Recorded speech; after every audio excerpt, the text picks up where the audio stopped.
안녕하세요. 사연을 부탁해입니다. 오늘의 사연을 소개하겠습니다.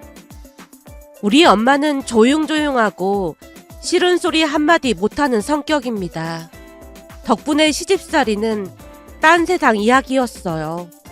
그런 엄마 성격 덕분에 형수님과 큰 마찰 없이 잘 지냈는데요. 형수님도 엄마 성격과 비슷하다 보니 조용하고 배려심이 많은 편이거든요. 하지만 문제는 제 아내였습니다. 아내는 외동딸로 공주처럼 자랐다는 말을 항상 했는데요. 그 공주처럼 자랐다는 말이 이기적이라는 말일 줄은 꿈에도 몰랐습니다. 결혼 전에는 애교도 많고 하다 보니 그 모든 것이 예쁘게만 보였지만 결혼하고 나니 이기적인 모습들이 눈에 들어오기 시작했습니다. 예전에는 예쁘게만 보이던 것들이 이제는 더 이상 예뻐 보이지 않았어요.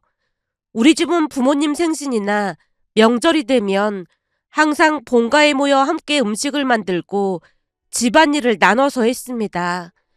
남자든 여자든 상관없이 모두가 집안일을 공평하게 해왔어요. 아버지는 김치찌개 같은 것도 기가 막히게 잘 끓이시는 분이라 명절 음식은 다 같이 나눠서 준비하는 것이 우리 가족의 전통이라면 전통이었습니다. 하지만 아내는 그런 분위기와는 전혀 어울리지 않았다고 해야 할까요? 본가에 가면 손 하나 까딱하지 않았고 제가 쓰던 방에 들어가 휴대폰을 보거나 잠을 자곤 했어요. 음식이 다 만들어지면 그때서야 나와서 정신없이 먹기만 했고요. 처음에는 그러려니 했지만 시간이 지날수록 가족들의 시선이 부담스러워지기 시작했습니다. 그래서 어느 날은 아내에게 조심스럽게 말을 꺼냈어요. 자기야, 다들 음식 만드느라 고생했으니까 설거지는 자기가 하는 게 어때? 내가 설거지를 왜 해? 나 그러려고 결혼한 거 아니니까 강요하지 마. 아내의 단호한 말에 순간 당황했지만 다시 좋게 설득했습니다. 저가에 가면 나도 일 돕고 그러잖아. 그러니까 자기도 그 정도는 할 수 있잖아. 그냥 먹기만 하면 자기도 미안할 거 아니야.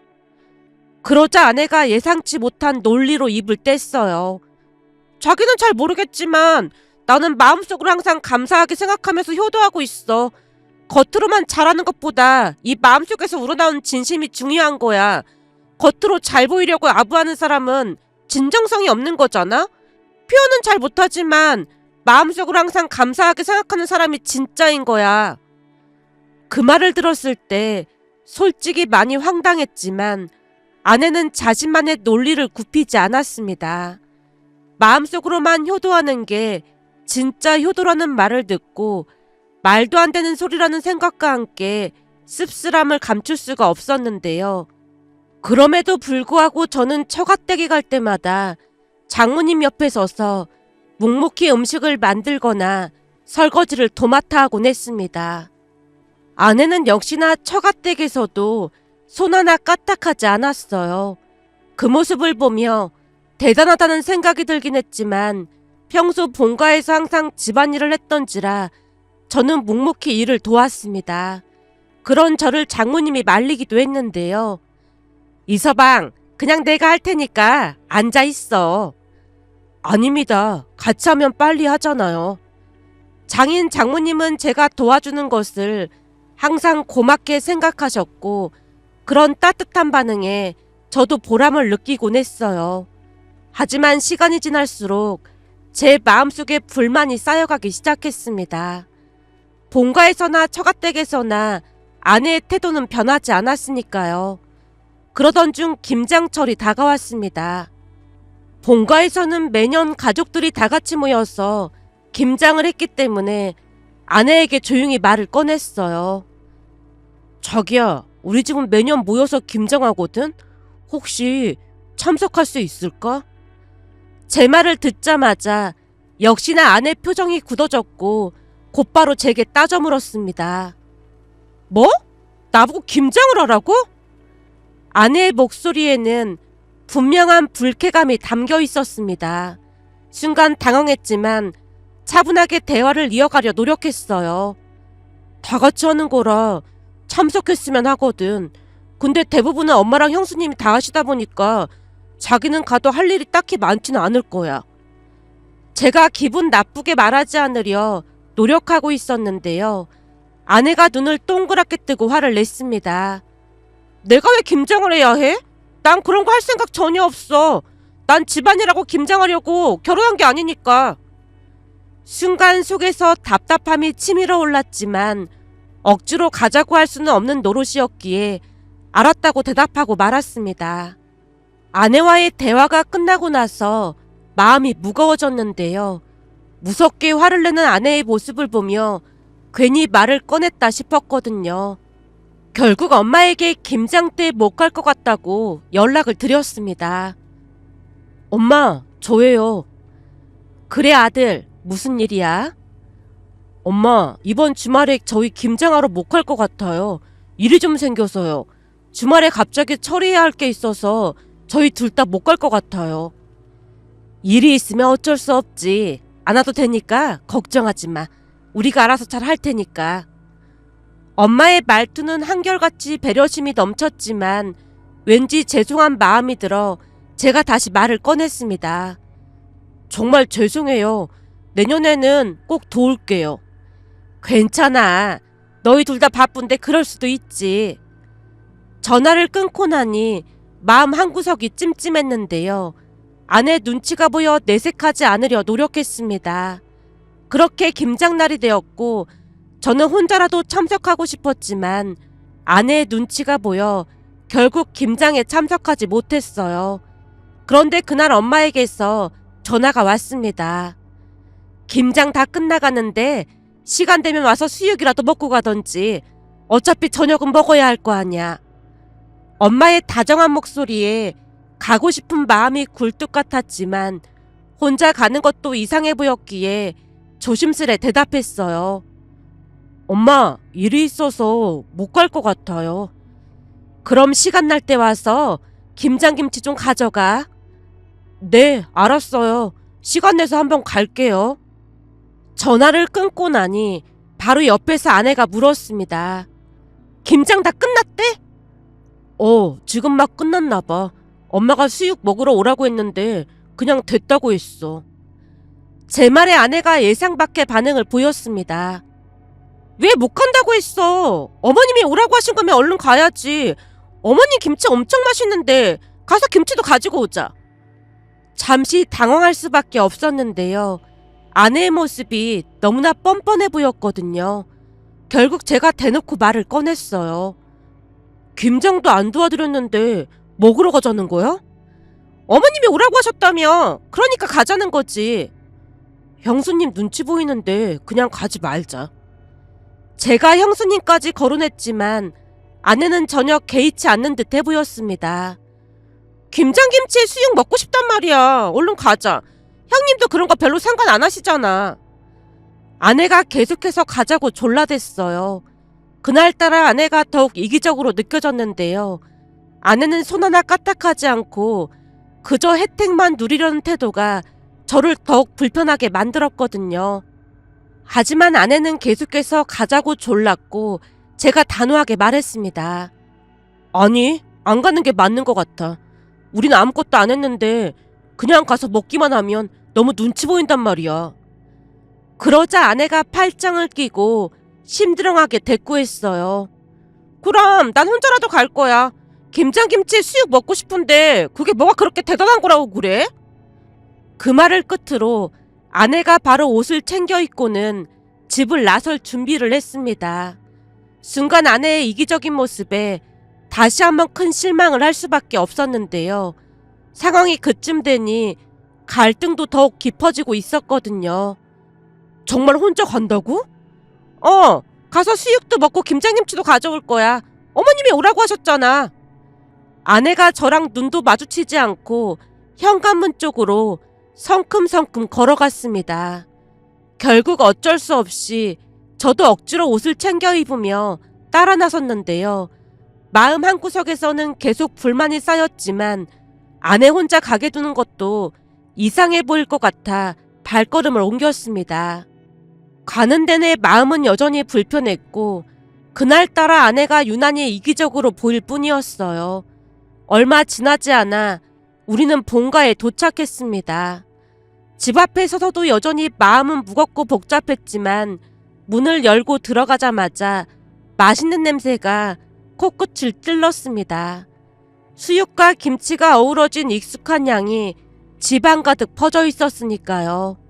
현관문을 열고 들어가자마자 엄마가 가장 먼저 우리를 발견하고 환하게 웃으며 다가왔어요. 왔니? 잘 왔다. 수육은 이제 막 다 됐으니까 얼른 먹자. 엄마는 우리가 늦게 온 것에 대해 전혀 신경 쓰지 않았고 따뜻하게 맞아줬습니다. 아내는 그런 엄마의 반가운 인사에 밝게 웃으며 대답했어요. 어머님, 우리 잘 왔죠? 어머님 김치 너무 맛있거든요. 그럼 아주 잘 왔다. 뒤이어 아버지도 주방 쪽에서 나오시더니 우리를 보고 반갑게 손을 흔드셨습니다. 왔구나. 수육 다 됐고 김장김치도 이제 완성됐어.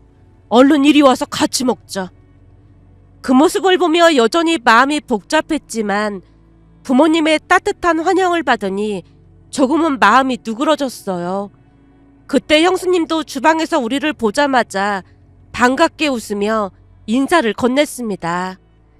이번 김장은 더욱더 맛있게 된 거 있죠. 수육이랑 같이 먹어보니까 맛이 아주 기가 막히네요. 형수님이 전혀 불편한 기색 없이 우리를 반겨줬는데요. 아내가 자연스럽게 형수님 옆에 앉았고 수육과 김장김치가 담긴 접시를 바라보며 무척 신이 나 있었습니다. 정성스럽게 준비한 수육과 갓 담근 김장김치는 금세 식탁을 가득 채웠고 아내는 기다렸다는 듯이 젓가락을 들었습니다. 어머님, 김치가 정말 너무 맛있어요. 역시 어머님 김치는 최고예요. 아내가 한 입 가득 김치와 수육을 먹으며 연신 감탄을 했습니다. 몇 번이고 김치를 먹으면서도 고개를 끄덕이며 계속해서 맛있다고 말했는데요. 이거 진짜 대박이에요. 이렇게 맛있는 김장김치는 처음이에요. 그 말을 듣고 엄마가 흐뭇하게 웃으며 아내에게 김치를 더 권했어요. 많이 먹어. 그리고 김치 싸줄 테니까 갈 때 가져가고. 정말요? 정말 감사해요. 잠시 후 엄마와 형수님이 김장김치를 잔뜩 싸주시는 동안 아내는 여전히 손 하나 까딱하지 않았고 그저 그 모습을 지켜만 볼 뿐이었습니다. 그날 김장김치를 차에 싣고 집에 돌아오는 길 아내는 김장김치 이야기를 몇 번이나 하며 신나했습니다. 진짜 어머님 김치는 다른 김치랑 차원이 다르다니까. 덥지도 않고 먹기만 하니까 많이 미안하네. 특히나 형수님께 너무 죄송한 거 있지. 아내 들으라는 듯 말을 꺼냈지만 아내는 별다른 대꾸도 하지 않고 창밖만 내다볼 뿐이었어요. 그런 아내의 철없는 행동에 부모님뿐만 아니라 형수님께도 죄송한 마음뿐이었기에 더욱 마음이 무거워졌습니다. 집에 도착해 짐을 내려놓고 나서도 찜찜한 기분이 가시지 않아 결국 형에게 전화를 걸었습니다. 형, 진짜 미안해. 오늘 김장 못 도와줘서 내내 마음에 걸렸어. 특히나 형수님께 너무 죄송한 거 있지. 괜찮아. 바쁘면 그럴 수도 있는 거지. 가족끼리 뭘 미안하다고 그래. 신경 쓸 거 없어. 형의 말을 듣고 더욱 미안해질 수밖에 없었습니다. 그래도 형수님도 고생하셨는데 계속 마음에 걸리더라고. 네 형수도 신경 안 쓰니까 걱정할 거 없어. 다음에 시간 날 때 와서 도우면 되지. 형, 그래도 너무 미안해. 나중에 꼭 제대로 도울게. 오늘 진짜 신경 많이 써줘서 고마워. 형이 마지막으로 웃으며 말했습니다. 그래, 신경 쓰지 말고 푹 쉬어. 전화를 끊고 나서도 형의 배려에 더욱 미안해진 마음은 쉽게 가라앉지 않았습니다. 결국 참지 못하고 말을 꺼냈어요. 자기는 정말 아무렇지도 않아? 뭘 말하는 거야? 오늘 김장도 안 도왔으면서 김치만 잔뜩 받아온 게 미안하지도 않냐는 거지. 아내가 힐끗 저를 보더니 무심한 표정으로 대답했습니다. 내가 달라고 먼저 말한 것도 아니고 어머님이 주신 건데 내가 왜 미안해야 해? 어른이 주시는 걸 안 받아오는 게 오히려 예의 없는 거잖아. 거기다 다른 며느리들은 시어머니 반찬 버리기도 한다는데 나는 맛있게 먹어주잖아. 근데 미안하긴 뭐가 미안해? 내 친구 중에는 시어머니가 반찬 싸주면 집에 와서 전부 버리는 친구도 엄청 많아. 그런 거에 비하면 난 착한 며느리지. 그래도 덥지도 않고 가서 먹기만 하고 김치만 받아온 건데 최소한 가족들한테 미안해야 하는 건 아닐까? 아내가 짜증난 듯한 표정으로 저를 쳐다보며 대답했습니다. 내가 왜 그런 걸로 미안해야 해? 겉으로 아부하고 잘하는 척하는 것보다 중요한 건 마음속으로 감사하는 마음을 갖는 거잖아? 난 항상 마음속으로 어머님께 감사하게 생각하고 있어. 그 말을 들으니 더 이상 참을 수가 없었습니다. 아내는 여전히 상황을 심각하게 받아들이지 못했고 스스로를 합리화하려고만 하고 있었으니까요. 그런 생각 자체가 너무 이기적인 거잖아? 아내는 제 말에 전혀 동의할 뜻이 없다는 듯 여전히 무표정한 얼굴로 저를 바라봤습니다. 지금 나보고 이기적이라고 했어?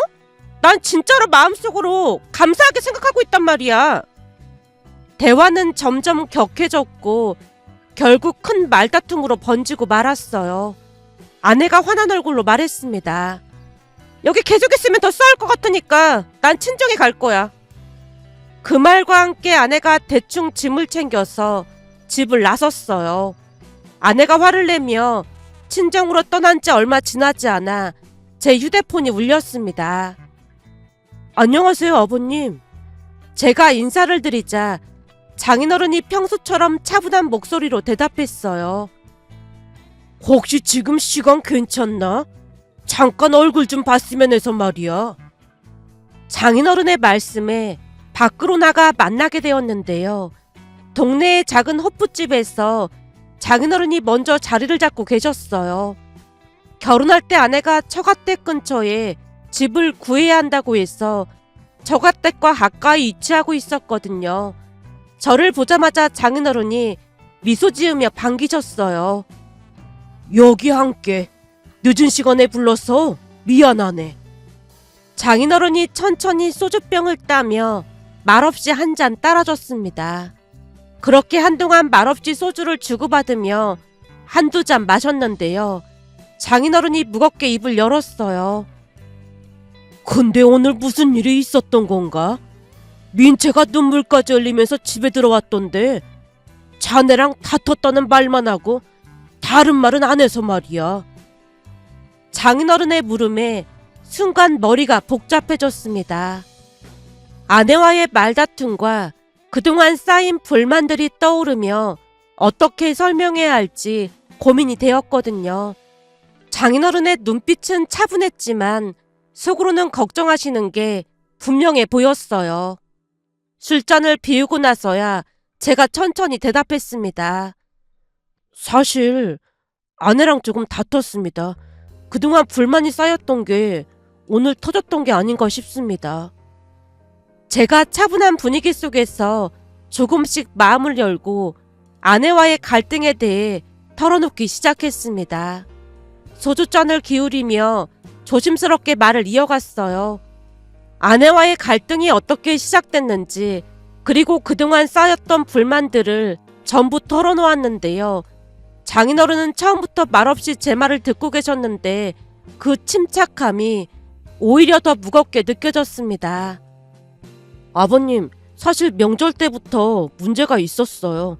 명절에 다 함께 음식을 준비할 때 민채는 전혀 도우려고 하지도 않았고 방에 들어가서 잠을 자거나 휴대폰만 보고 있었거든요. 가족들이 모두 있는 자리다 보니까 제가 오히려 눈치가 보였습니다. 장인어른은 여전히 묵묵히 듣고 계셨고 제가 한숨을 내쉬며 계속해서 말을 이어갔습니다. 김장할 때도 비슷한 상황이었어요. 같이 김장을 하러 가자고 했더니 김장하기 싫다고 딱 잘라서 말했거든요. 물론 거기까지는 그럴 수도 있다고 생각했습니다. 근데 김장이 끝났다는 말을 듣자마자 수육이랑 김장김치를 먹으러 가자고 하는 거예요. 일은 하나도 안 뒀고 가서 먹기만 하면 눈치가 보이잖아요.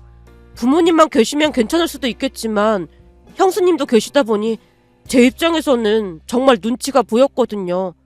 하지만 민채는 그런 거 전혀 상관하지도 않았고 가서 맛있게 먹고는 심지어 김치까지 잔뜩 받아서 집에 왔어요. 그래서 제가 좀 잘못된 것 같다고 말했던 것 뿐이고요.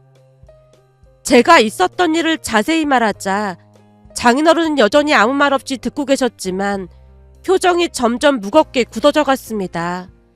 마치 돌처럼 굳어버린 것 같은 표정이었으니까요. 거기다 민채가 평소 입에 달고서는 말이 자기는 마음속으로 항상 고마워하고 있다고 하면서 겉으로 도와주는 척하거나 행동하는 것보다 마음속으로 진심으로 감사해야 하는 게 더 중요하다고 말을 하거든요. 그러면서 오히려 제가 이해를 못하는 거라고 몰아붙이고는 집을 나갔습니다.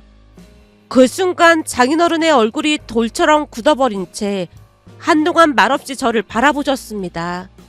장인어른 앞에서 아내에 대한 이야기를 모두 털어놓았는데요. 장인어른이 한참 동안 말없이 소주잔을 기울이셨습니다. 그 순간 저는 불안감에 휩싸였어요. 딸에 대한 이야기를 이렇게 솔직하게 말한 게 과연 옳은 일일까 싶었거든요. 장인어른이 결국 깊은 한숨을 내쉬며 조용히 제게 사과하셨어요. 미안하네. 자네가 많이 힘들었겠구만. 장인어른의 말은 짧았지만 그 속에 무거운 기운이 느껴졌습니다. 하지만 그 말 한마디로 모든 것이 해결되지는 않았습니다. 그 순간 저는 장인어른의 표정에서 미묘한 불만을 감지할 수 있었는데요. 딱히 구체적으로 말은 하지 않으셨지만 팔은 안으로 굽는다는 말이 머릿속을 떠나지 않았어요.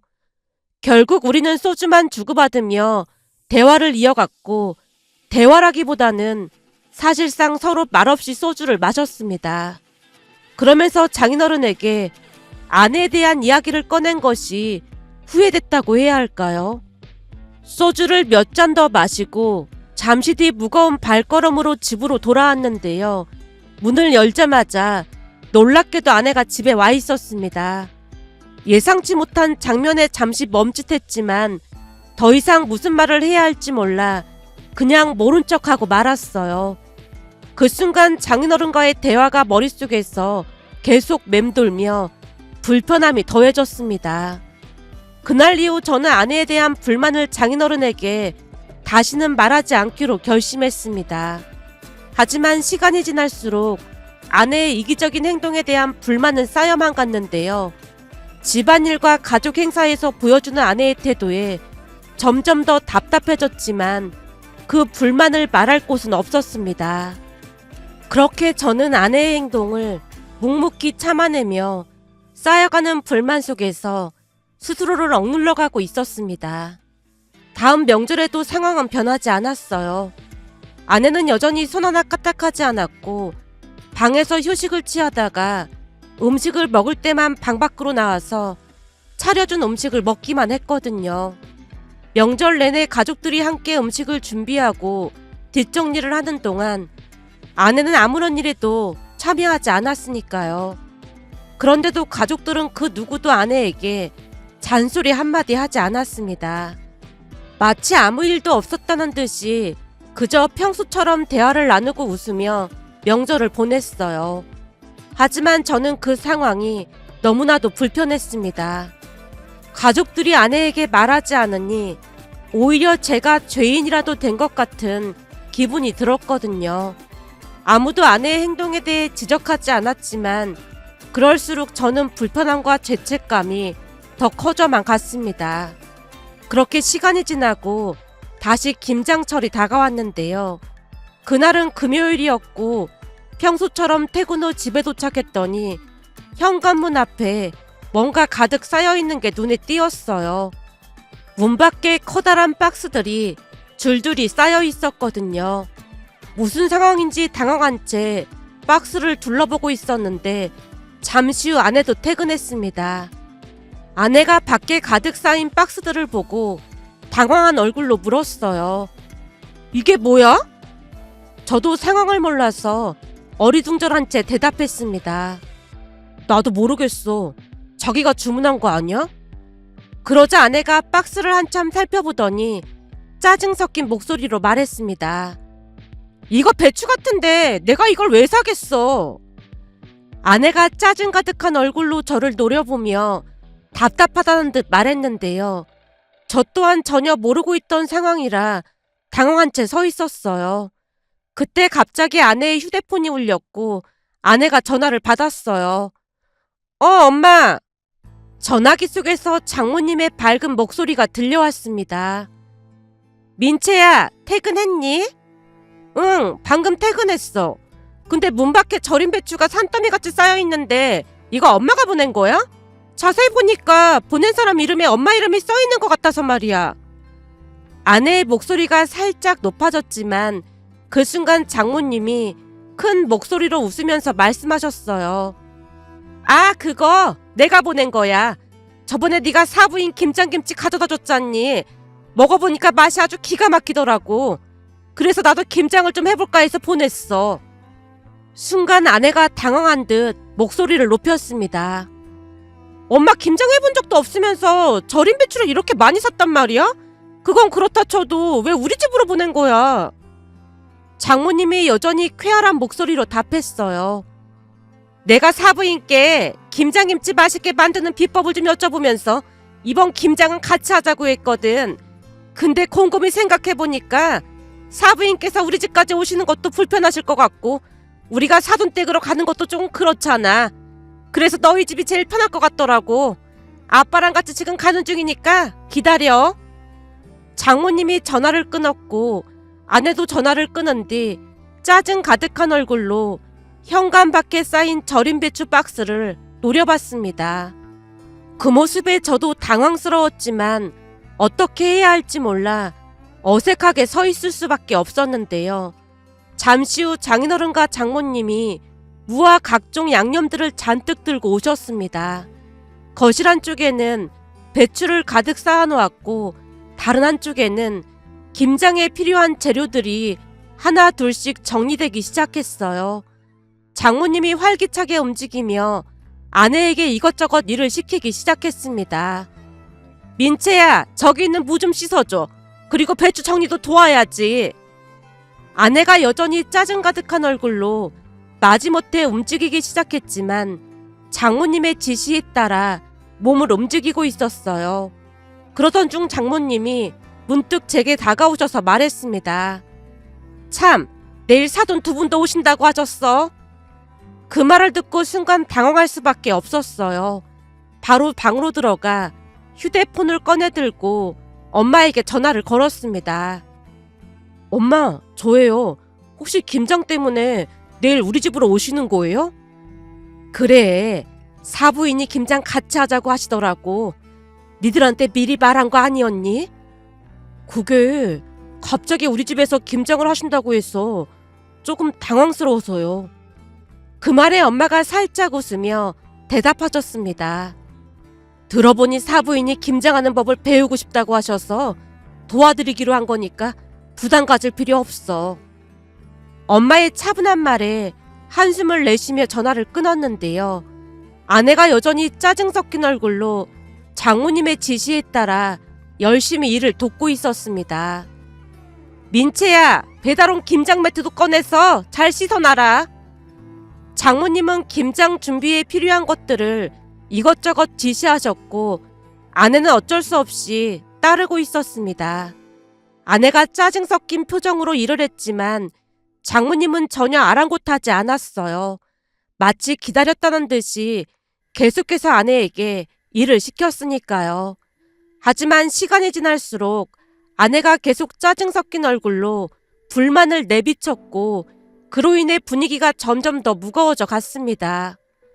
힘들어 죽겠는데 왜 이걸 우리 집에서 한다고 한 거야? 아내가 큰 목소리로 투덜댔는데요. 그 순간 장인어른이 더 이상 참지 못하겠다는 듯 갑자기 버럭 소리쳤습니다. 민채야, 너 지금 뭐 하는 짓이야? 어디서 버릇없이 말을 그런 식으로 하고 있어? 장인어른의 큰 외침에 아내가 깜짝 놀라 고개를 들었는데요. 장인어른의 얼굴은 분노로 굳어 있었고 눈빛은 날카로웠습니다. 장인어른이 한숨을 내쉬며 말을 이어갔습니다.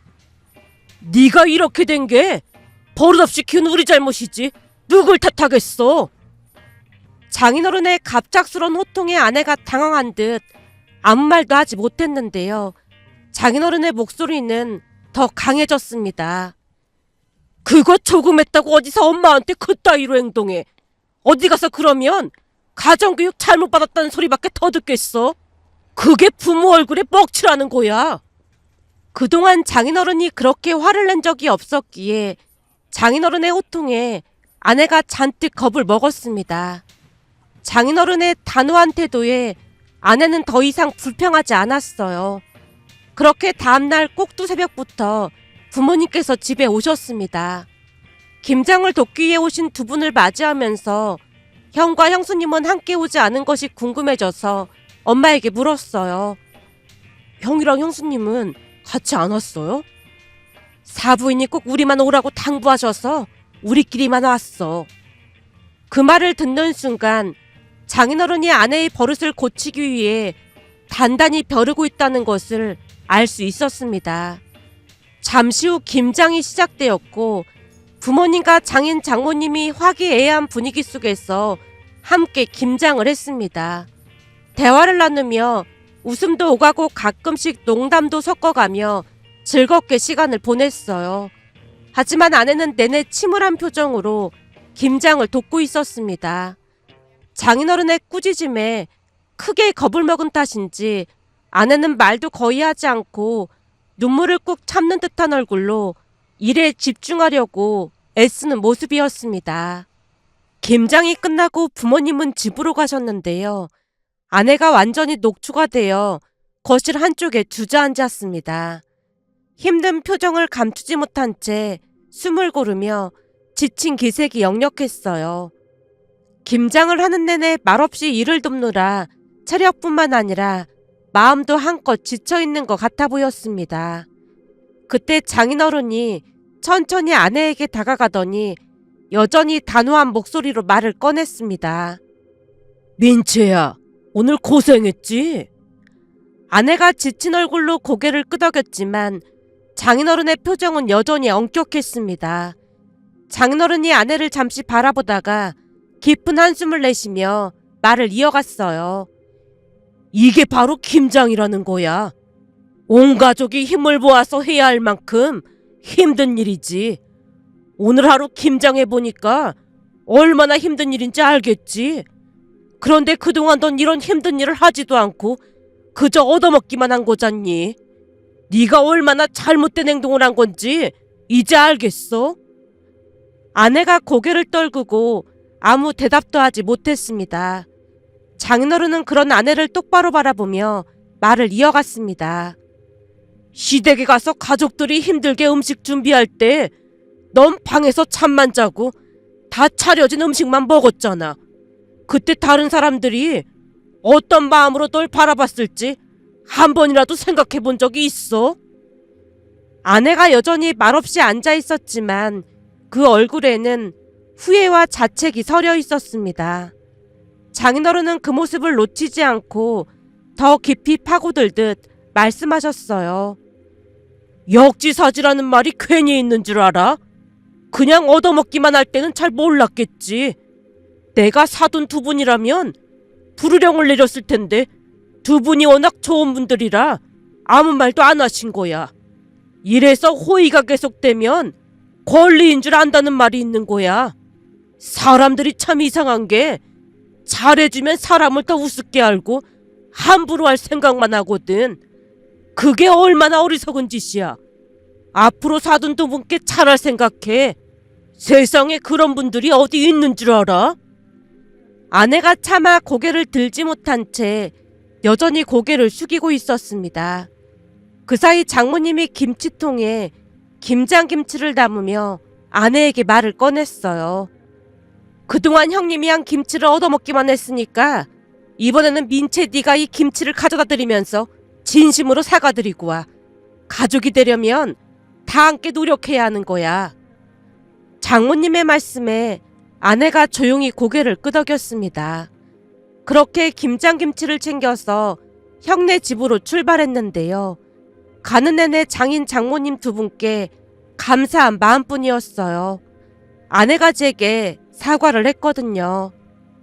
그동안 내가 너무 심하게 행동해서 미안해. 들어보니까 처음부터 며느리가 잘하게 되면 시댁에서 한도 끝도 없이 요구를 한다고 하길래 그랬어. 근데 생각해보니까 시부모님은 좋은 분들이었는데 내가 많이 나빴던 것 같아. 정말 미안해. 얼마 뒤 우리는 형과 형수님 집에 도착했습니다. 우리가 김장김치를 가지고 들어가자 형과 형수님이 살짝 놀란 표정이었는데요.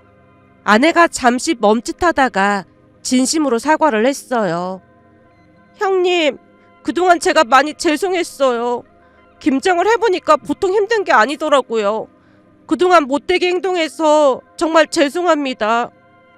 아내의 진심 어린 사과를 듣고 형수님이 잠시 놀란 듯한 표정을 지었지만 이내 따뜻한 미소를 지으며 아내의 손을 잡았습니다. 아니야, 이번에는 동서가 김장해줬잖아. 내가 오히려 고마워. 아내가 눈물이 맺힌 눈으로 형수님을 바라보다가 다시 한번 고개를 숙였어요. 형님, 앞으로는 진짜 많이 노력할게요. 형수님이 아내의 손을 다정하게 잡고 따뜻한 미소로 아내를 감싸 안았습니다. 그날 일은 아내에게 큰 전환점이 되었고 가족으로서의 책임을 느끼게 하는 중요한 시간이었다고 해야 할까요? 그 뒤 아내는 적극적으로 행동하며 변하고자 많은 노력을 했습니다. 얼마 뒤 장인어른이 제게 다시 사과를 하셨어요.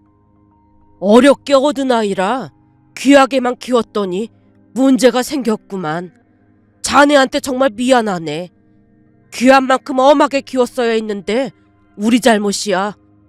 앞으로도 혹시 문제가 있으면 말해주게나. 우리 민채가 많이 부족하겠지만 잘 좀 부탁하네. 아닙니다. 제가 오히려 부족한 게 더 많은걸요. 그 뒤 아내는 가족의 진정한 의미를 깨닫고 점차 변하기 시작했습니다. 가족이란 단순히 받기만 하는 관계가 아니라 서로 함께 노력하고 배려해야 하는 소중한 존재라는 것을 깨달은 듯 해보였으니까요.